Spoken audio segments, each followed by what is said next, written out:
Today you will have a project. You should have this paper in front of you. You will have time in class to do it today, and the rest of it is homework if you do not finish. I am going to count it as a major grade. It is due October 4th if you have me A day, October 5th if you have me B day. What you're going to do is you're going to get a magazine. You're going to find one advertisement, and you're going to make an if-then sentence from it.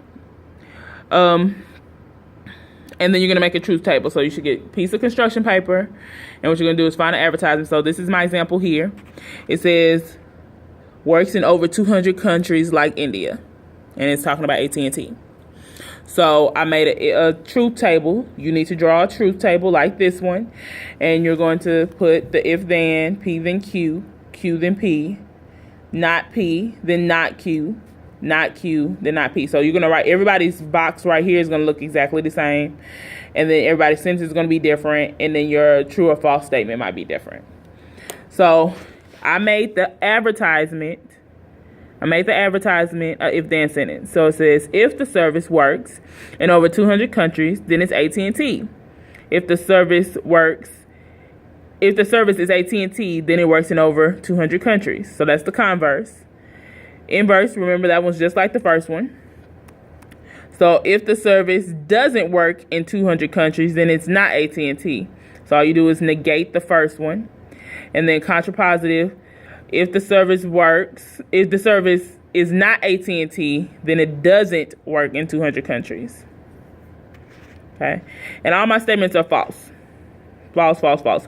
Usually with advertisements, of course, my statement's going to be false because they can't always be true with an advertisement because, products are different with every person, so I could have, so then at the bottom, you're going to do a counterexample. So that's what I was about to explain.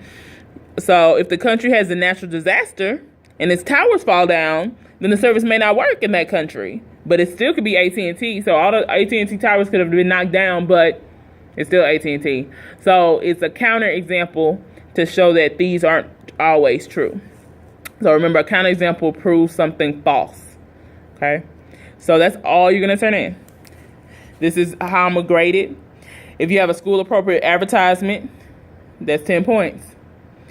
If your if-then statement is based off your advertisement, so notice that my sentence had those words on it. So don't pick an advertisement and you don't use the words on the advertisement, okay?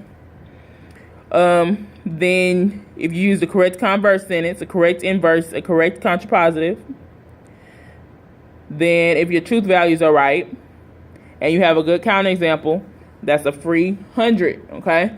So you're going to turn this in on Edmodo. You're going to turn it in on Edmodo, take a picture of it, and send it to me on Edmodo.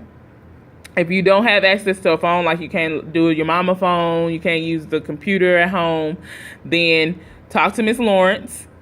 She can take it up from you, or you can try to use a friend's, use your mom's, use your dad's, somebody's. But otherwise, just turn it into Miss Lawrence. But I really want a picture of it on Edmodo. Okay, so take a picture of it and send it on Edmodo. If you can't, just send me a message, okay, on Edmodo. All right, if you have any questions, please ask Miss Lawrence. This is due October 4th for A day, October 5th for B day.